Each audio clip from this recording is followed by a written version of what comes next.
नमस्कार, मैं तबरेज़ शेरविंदो सोसाइटी की तरफ से आप सभी का हार्दिक स्वागत करता हूं। आज हम बात करने जा रहे हैं एनसीईआरटी के कक्षा 4 के हिंदी विषय के एक पाठ जिसका नाम है मन के भोले भाले बादल के बारे में। आज हम इस पाठ को बताते हुए प्रयोग करने जा रहे हैं इनोवेटिव पाठशाला लेसन प्लान के अंतर्गत प्रयुक्त नवाचार थीम आधारित उपस्थिति का। तो आइए इसकी नवीनता और उपयोगिता समझते हैं। विद्यार्थी दैनिक उपस्थिति दर्ज कराते वक्त अपने नाम या अनुक्रमांक के स्थान पर पाठ से जुड़े हुए कंसेप्ट को बोलते हैं और पाठ का पुनः अध्ययन करते हैं, जिससे दीर्घकालीन तक उनको कंसेप्ट याद रखने में मदद मिलती है। तो आइए इसके क्रियान्वयन को समझते हैं। इस नवाचार के माध्यम से जिस कंसेप्ट का पुनः अध्ययन किया जाता है वह है तुकांत शब्द। इसके लिए जो पूर्व प्रबंध की आवश्यकता होती है वह यह है कि शिक्षक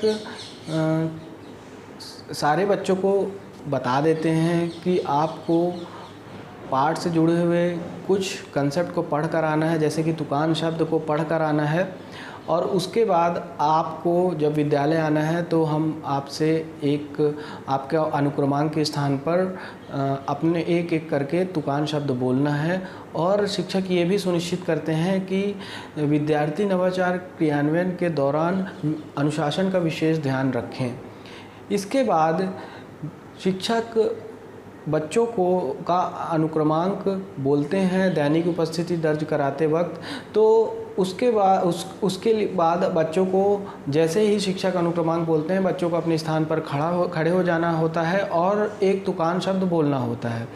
उदाहरण के तौर पर शिक्षक ने बोला अनुक्रमांक 1, तो अनुक्रमांक 1 वाला बच्चा अपने स्थान पर खड़ा हो जाएगा और कोई एक तुकान शब्द बोलेगा, जैसे कि उसने बोला तूफ़ानी, और फिर उसका बोला तुकान शब्द शैतानी, तो तूफ़ानी शैतानी हो गया। तो इस तरीके से एक एक करके क्रमानुसार सारे बच्चे खड़े होते जाते हैं और पाठ में आए विभिन्न तुकान शब्दों को बोलते जाते हैं, जिससे और पाठ का पुनःअध्ययन करते जाते हैं, जिससे दीर्घकालीन तक उनको पाठ से जुड़े कंसेप्ट को याद रखने में मदद मिलती है। तो ये था नवाचार का क्रियान्वयन।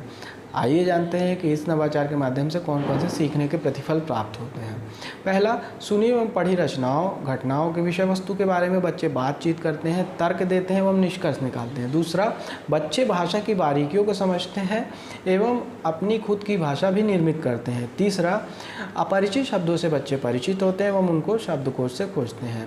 तो ये थे सीखने के प्रतिफल। आइए जानते हैं कि कुछ ध्यान देने वाली बातें शिक्षकों के लिए क्या हैं। पहला, प्रस्तुत पाठ मन के भोले भाले बादल को पाठ्यक्रम के अनुसार निर्धारित माह में पढ़ाया जाना चाहिए। दूसरा, इस नवाचार की अवधि 20 मिनट निर्धारित की गई है। शिक्षक इसे अपने अनुसार बढ़ा या घटा भी सकते हैं। तीसरा, नवाचार क्रियान्वयन अवधि का निर्धारण 30:1 यानी PTR रेशियो 30:1 के अनुपात में किया गया है, यानी कि 30 विद्यार्थियों के बीच में एक शिक्षक। तो ये थे कुछ ध्यान देने वाली बातें शिक्षकों के लिए। आइए जानते हैं कि CWSN यानी चिल्ड्रन विथ स्पेशल नीड वाले बच्चों को इस नवाचार से क्या फ़ायदा होता है। तो पहला, जब बच्चे पाठ से जुड़े हुए शब्दों को पढ़ते हैं एवं उसको कंसेप्ट से जोड़ते हैं तो उनकी स्मरण क्षमता में वृद्धि होती है। दूसरा, थीम आधारित उपस्थिति न केवल नए नए शब्दों को याद रखने का अच्छा तरीका है, बल्कि शब्द के उच्चारण के दौरान यदि कोई विद्यार्थी